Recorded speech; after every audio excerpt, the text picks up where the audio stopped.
you, and thank you for the reading. It is time to celebrate Thanksgiving.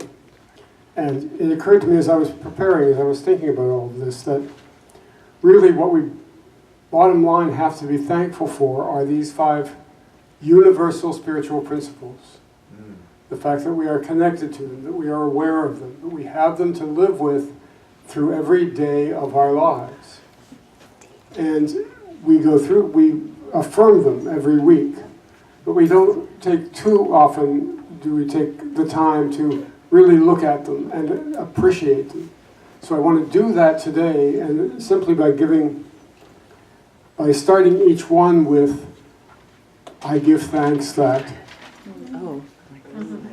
I give thanks that God is absolute good, everywhere present. Now, that immediately throws us into the challenge of dealing with words. Because it doesn't mean that God is not bad. It means that God is absolute good, and that good is the realm of all possibility. All possibility. So God is simply everything that is, and everything that is not.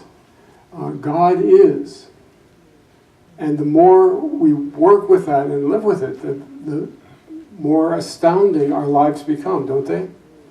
And this is very much a give and take thing, so if you want to add anything or ask anything, don't hesitate. So I give thanks that God is absolute good, that God is everywhere present. I give thanks that my essence, a spark of divinity, is of God, and therefore I am inherently good.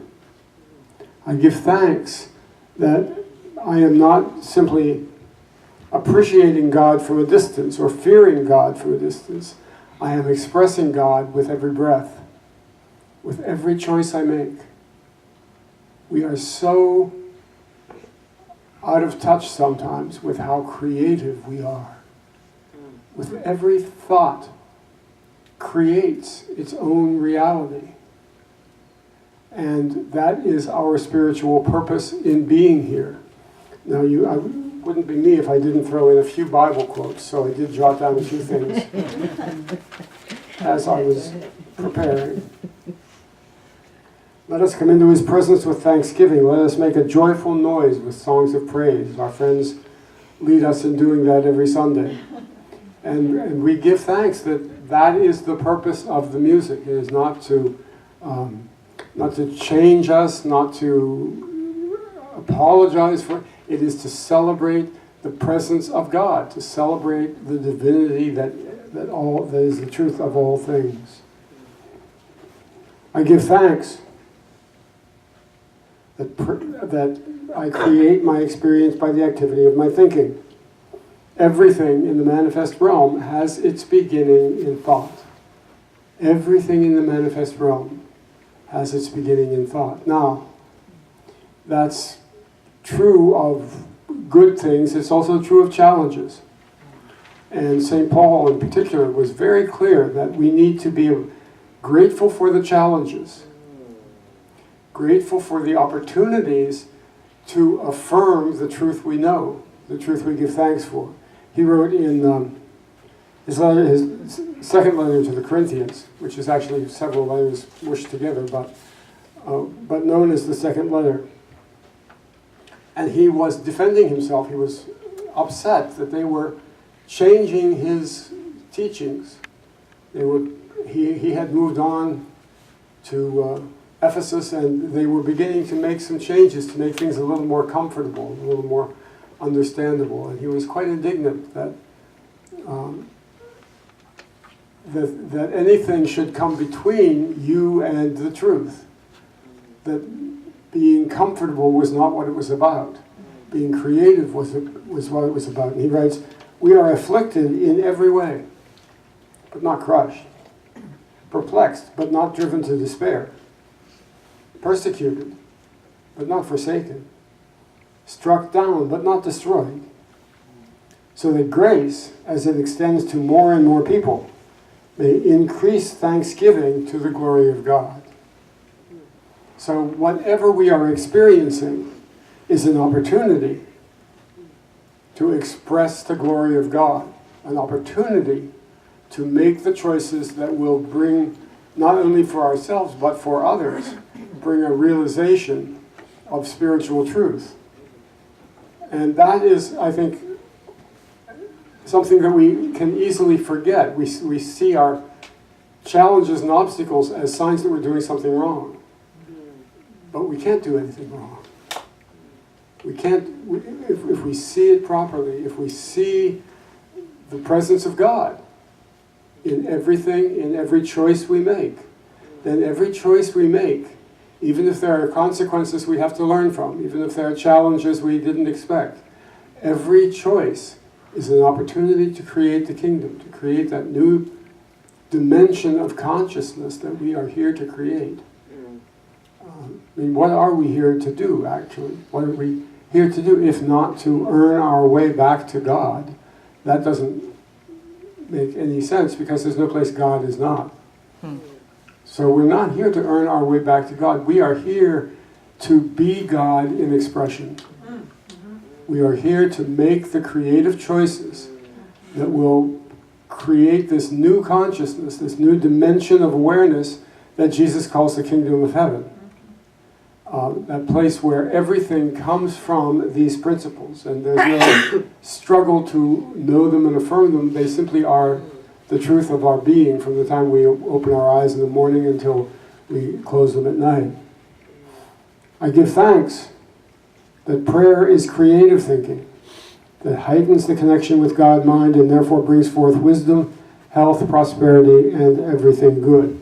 And of course the truth is that that is certainly true, and at the same time it therefore brings forth illness and challenge and difficulty if those are the choices we're making. So prayer is a creative link with divine mind. It's consciously calling upon divine mind. And we don't necessarily get guaranteed positive results, because sometimes our source, the source within us for the choices we make, is not positive. It's fear-based. It's limited. It's based in concern about the opinions and attitudes of other people. It can be very difficult simply to live this truth, can't it? Whenever you're surrounded by people who don't, who see things very, very differently, who believe that we are somehow apart from God and trying to work our way back into God's good favor. That is such an intrinsic concept in our society that it can be very difficult to stand firm against it, lovingly firm against it. And can I ask a question? Sure. So if you find yourself in fear, like this past week, I was in a lot of fear, and I was doing a ritual by the ocean, and I decided to step into the water, and so my feet have been cold ever since. And I'm just wondering, what do you do if you're in the fear to shift yourself out of it? What would you suggest to move out of fear? Well, you don't have to walk in the cold water if you don't want to. I understand that wasn't right. I understand that was not the best choice. No, that's not necessarily true. It may have been the very perfect choice. Okay. It certainly made you conscious of the fear. Right. It made you conscious of your body, and as Jennifer just so beautifully led us in meditation today, it's important that we bring the body along for the ride, isn't it? Right. So it made you aware that choices you make for spiritual reasons may have physical manifestations, like your feet are cold. Right. This can happen. In terms of releasing fear, I think the key point is simply naming it. The minute you're willing to name the fear, we do so many other things rather than name the fear. We blame it on somebody else or something else or fate or life in general. If we really name the root fear, this is, I think, those of you who are more versed than I in Course in Miracles would agree. I think that is an essential teaching of the Course. is that we name our fears. We don't name them something else. We acknowledge the fear, we label it, and then the guidance will materialize to lead you out of it. Once you know you're choosing from fear, then it's relatively easy to make another choice. We're always looking to make another choice. Thank you. It's very helpful. So prayer is creative thinking that heightens the connection with God-mind. Full stop, really. The rest is true, but not necessarily always true. What is always true is that prayer, by very definition of the word, because we're talking about prayer, again, like the word good, we're talking about prayer in a different sense. We're not praying to God because God is the prayer we're expressing. God is all that there is. So we are calling prayer creative thinking, meaning that we understand the creative power of our thoughts, and we carefully watch our thoughts. And that's another way, that's another way of avoiding fear, I think, is by consciously acknowledging what we are thinking and claiming the power of that, allowing that to be so.